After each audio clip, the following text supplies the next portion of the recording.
Greetings everybody, just a chill video. I'll talk about life and I'll explain why I'm so chill with life. One word: reincarnation. I believe genuinely deep down that this life is not one life. I think it's a mistake for me to believe that this is going to be my only life.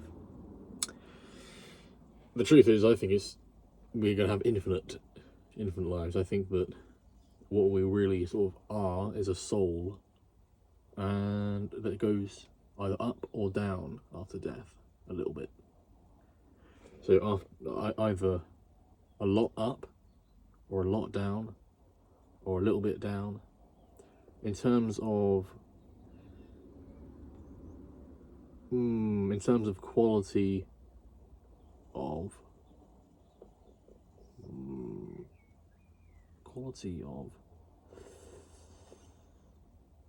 spirit.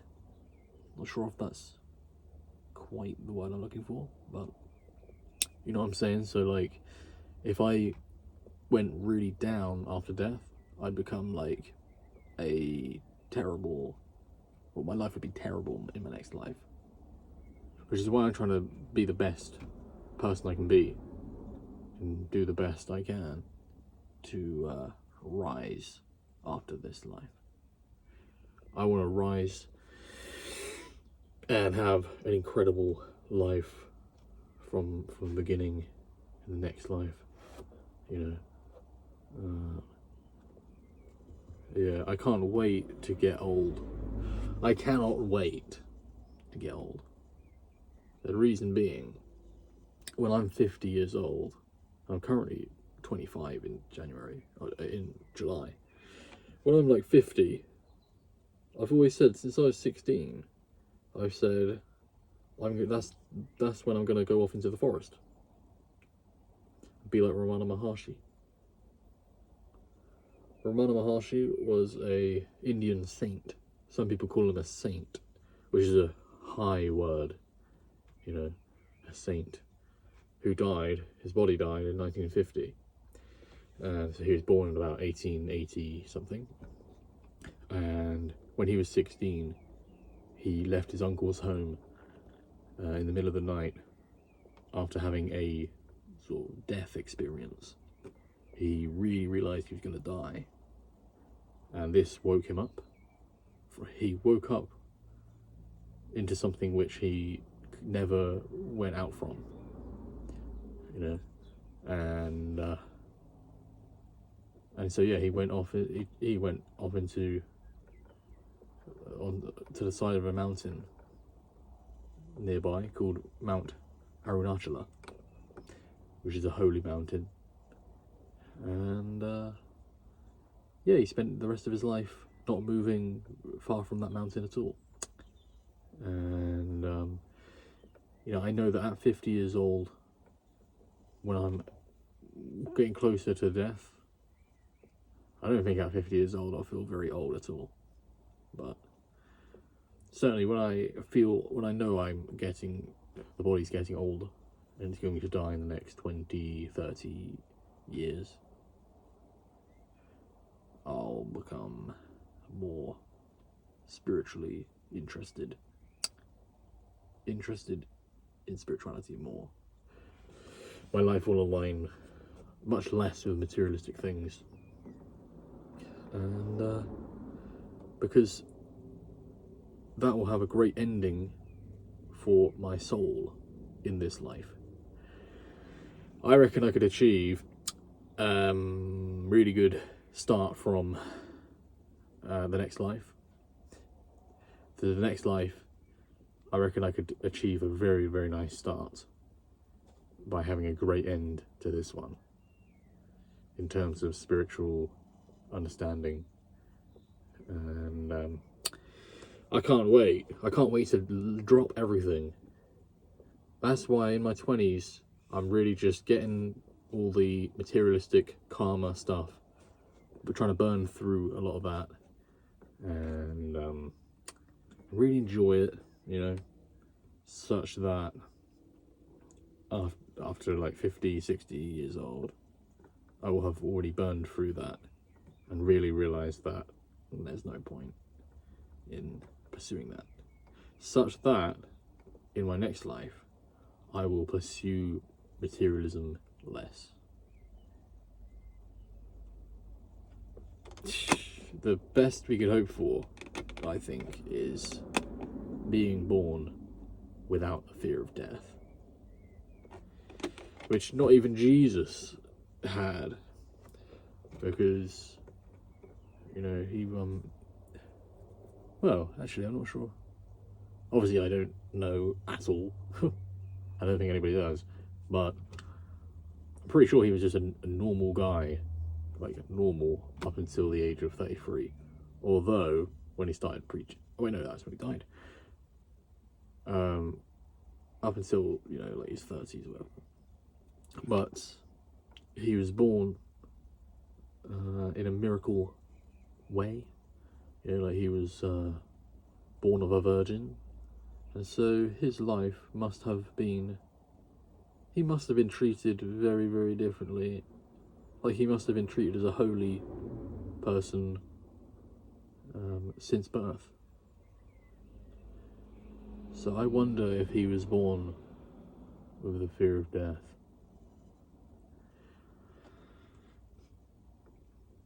Don't know.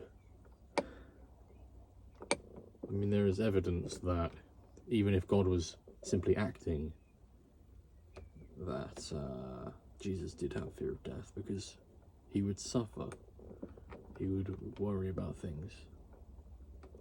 And I believe that all worry, all suffering, ultimately comes down to the fear of death. And it would be great if I could get rid of that in the next life. That would be great. But probably not going to happen. Probably not. We'll see how far I get in my older years. Yeah. I'll tell you this. As I get closer to death, I'm going to focus a lot more on death. I'm going to embrace death a lot more. And yeah, it won't be an issue. I'll tell you this though, right? I've had moments a little bit like from Rana Maharshi, but not as deep, where I've really realised, oh my gosh, I'm actually going to die. No way. This whole project that I'm working on is going to end. Which I suppose is why people they try and make art which is timeless, such that their project never ends. But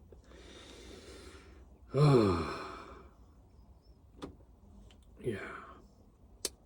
So we can chill, because if we know we're acting well, acting good, being good, then we're gonna probably have a good afterlife. We're gonna go upwards. But yeah, like I don't rush anymore, you know, because I see my life as a multi-life thing. You know, if not 5 lives, one after the other, infinite. So why worry about anything? Honestly, why even pursue anything? That's the vibe which I'm gonna be at when I'm old. I will be pursuing nothing, craving nothing. The only reason we suffer, really, is because we're craving or aversion, or craving, or there's no verb for aversion. It annoys me. Being averse to. We're either craving something or being averse to something. We either really, really want something, or we really, really don't want something. And there's 2 sides of the same coin. If we really, really want something, that means that we really, really don't want something else. And when I'm old, when I know I'm at death's door, I hope I will not care about the pain. Not care about pain. That's what we fear the most, I think, is the pain of death. So perhaps when I'm in the forest, how do you overcome pain? I bet there's some esoteric knowledge about how to overcome the fear of pain. And I think back to Ramana Maharshi. I mean, when he was once in an underground location because kids were throwing stones at him while he was meditating at the foot of the mountain. So he went down into an underground little area, little, like, I don't know what it really was, but a little underground bunker or something. And rats, cockroaches would nibble at his legs, which is why when you see pictures of him when he's older, he's always walking with a stick, because he never fully recovered from that. So he was in such a deep state of meditation that no pain was an issue. You know, pain was not an issue for him. He probably didn't even feel it. And it reminds me of the story of, I'm not sure if it's true, of when Vikings came over to some island in Scotland. I believe it may have been the Isle of, what was it? Iona. They came over, and the village, the monastery, there was a monastery there. The monastery was defenseless, completely alone, never had any contact from anybody for probably hundreds of years. They're completely defenseless. They had no use for weapons. And so, when the Vikings came over, they ransacked that place. And they killed everybody. And then they got to the church. Everybody was dead. They got to the church, these vicious, ruthless Vikings with their swords. And there were monks in that church. And there was one monk in the church at the altar, possibly sitting down meditating, and the Vikings come barging through the gates, the doors, and shouting, and the monk doesn't move. The monk doesn't move at all. I believe he may have had his eyes open, seeing what was happening, but not moving at all. Must have been a high monk, not as in high smoking weed, but a very high, spiritually honourable man. And the Vikings said, "Why aren't you moving? Why aren't you afraid? Why? And I don't remember exactly what the monk said, but because the monk would allow, the Viking said, I could just drive my sword right through you. Why aren't you afraid? I could. And I don't remember exactly what the monk said, but the effect of it was the Viking did not kill that monk because the monk accepted it. Because the monk was so at peace. And that has always inspired me. It links to this fear of death, the fear of pain. I'm sure that monk would have been like Ramana Maharshi, in a state of utter non-humanness, non-human worry. I don't care about this body. The pain would simply just be more sensation. It would just be a sensation. intense sensation. And I'm sure, yeah, like, yeah. So I want to get to that point where, you know, at old age, unfortunately I have not been blessed with such spiritual understanding as to live as a human being, a young human being with that understanding. Because I do fear pain. I don't want pain. And I fear other sorts of things as well. Ridicule and such like this. So, yeah, it's a bit disappointing. When I was 16, I thought maybe I could go a bit further. But like I say, there's still more time for this life anyway. Which brings me on to the point of, how many lives are there? Is it right to say lives, or is there just one life? Why are we separating life into, he's got his life, she's got her life? Or are we just sharing this one thing called life? I like to think that we're sharing this one thing, life. I don't think there's two lives. I think that an adjective that we can apply to life, an adjective that we can use to describe life, is infinite. That's my adjective there. I think that life is infinite. And I don't believe that there can be two infinities. I don't think it's possible to have multiple infinities. Now, I've thought about this before, and I've said to myself, well, if infinity is infinity, then there can be any number of infinities. But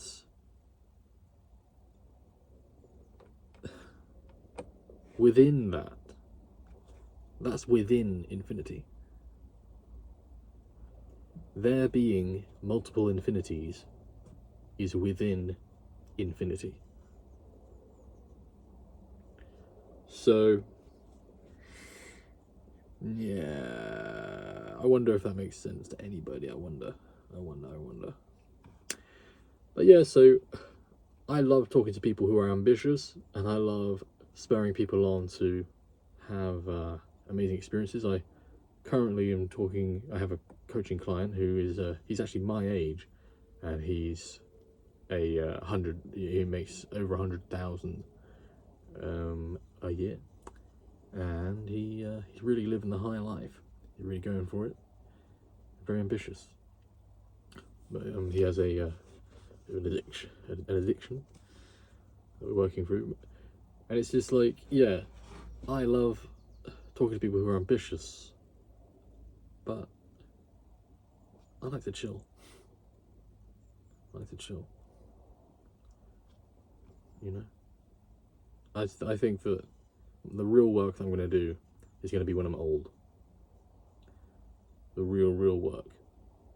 When I'm less afraid of dying. When I say the real work, I'm talking about spiritual work, teaching, you know, trying to make an actual difference to the world. Because by the time I'm old, I'm not going to care what anybody calls me. I don't care anything, any lies or anything, anything that could lead to my death. I'm not going to care at all. And from that place, you can challenge establishment. And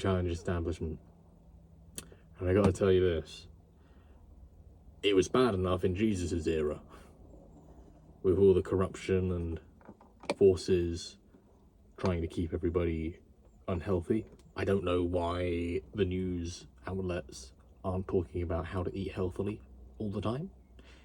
I don't know why the governments aren't doing this. If I was in government, if I was the Prime Minister or the President, I would be making sure that all the public media is talking about eating healthily and thinking healthily and loving each other and But obviously, there's billion-dollar corporations, industries that would be affected by that, and therefore they're all in cahoots.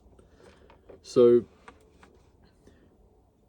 back in Jesus' times, and back in times of other people who wanted to challenge the establishment by teaching spirituality and helping people become healthier and happier, that back then it was like, it wasn't as bad as today, I think.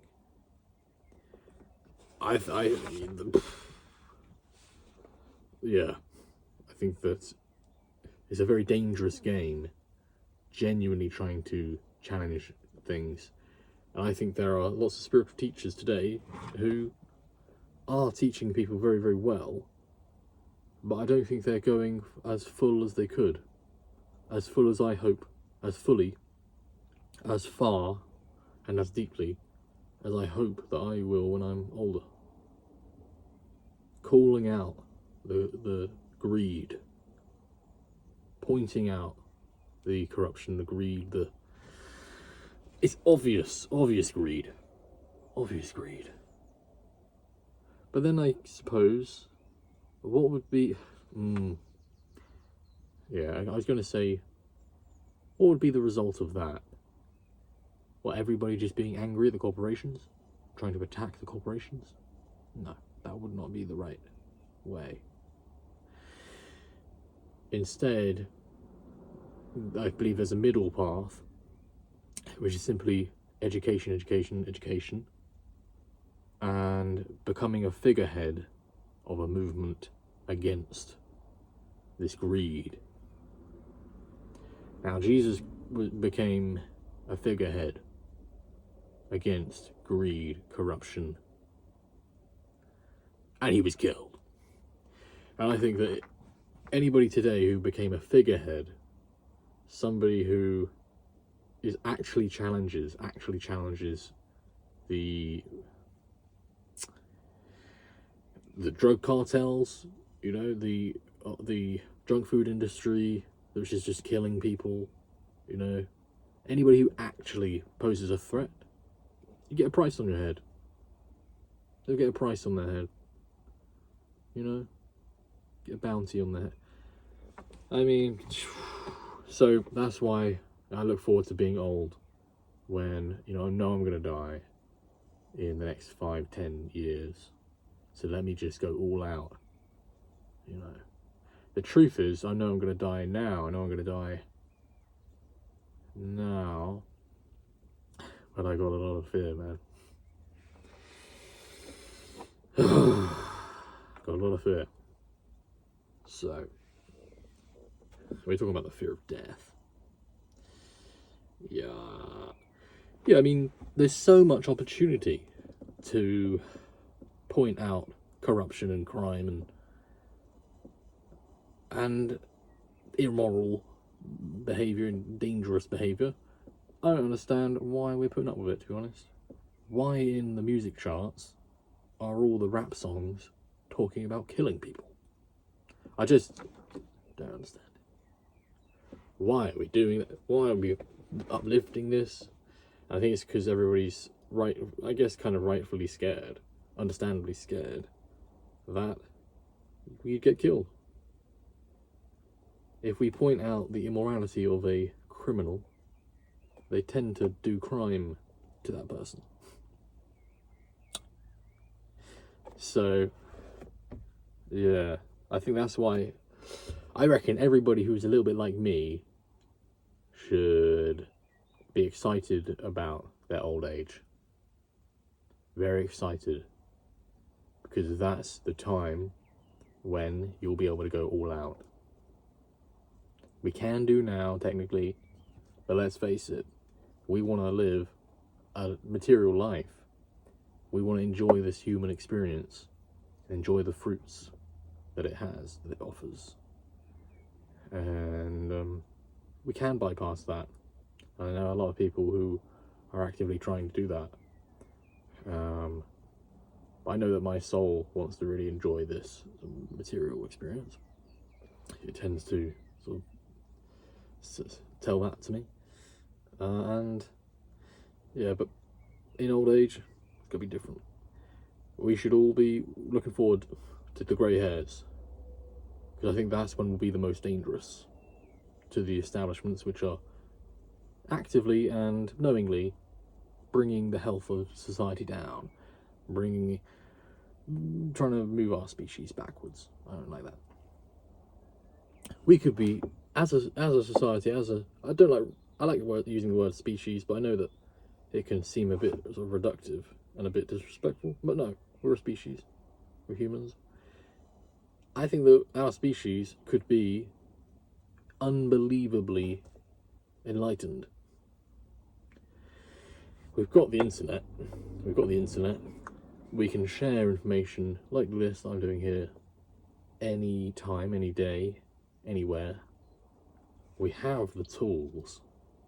We just have people in power who are not interested in spirituality, holistic health, or personal development. Not interested in the health and well-being of all people. Very, very clearly, because otherwise there would be very, very things I've said already, things in place, like why on the news is it just negative stuff all the time? Like it's like 70%, maybe 60 or 50% negative stuff, you know. And why isn't there messages in between adverts about, have you eaten your healthy food today? Have you eaten your 5 a day today? You know, make sure, you know, if you're a kid, eat this food. You know, this is good. Show more. Why isn't the government caring about the health of the people? It's just money. It's just money that they care about. Because our society currently is straddling mostly between spiral dynamic stage blue and stage orange, and which, if you don't know, means traditional kind of a mindset, and also and also the entrepreneurial kind of a mindset. So traditional and making money. That's like all our society cares about at the moment. Well, all the powers that be, you know. There's so much opportunity to make life better for everybody. So much. Life could be incredible for everybody. If only there were people in power who thought like this. And to rise up in power would be to challenge those who are already in power. And that's where the fear of death plays a part. And the overcoming of that could lead to something incredible. So I'd like the ending message of this to simply be, or unless you're willing to go out all in your younger years, look forward to the older years, because we can really do some cool stuff. You know, if you're older watching this, and let's say you realistically have about 10-20 years,